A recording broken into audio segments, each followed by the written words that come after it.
place of reading will forever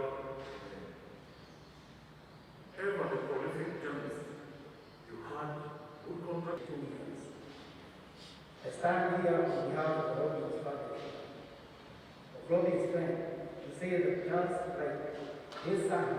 I was given his number by Carol, and I called him and I spoke to him, encouraged him, and told him I was on the opposite room, I survived, and I gave him hope.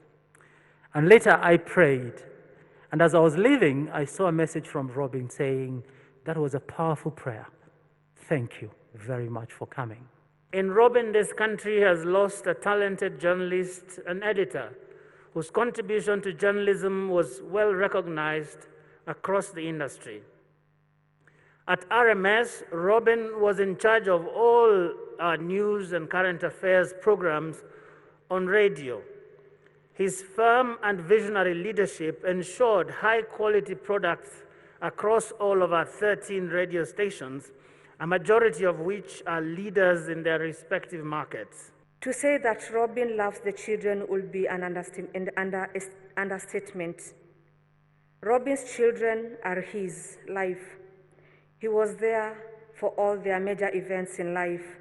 He involved them in everything he did. He introduced them to all the relatives. He went with them for all family functions. He informed them of any major decisions he was taking. At family meetings, each child got an opportunity to chair. Each child got a chance to speak, to argue their point, to be heard.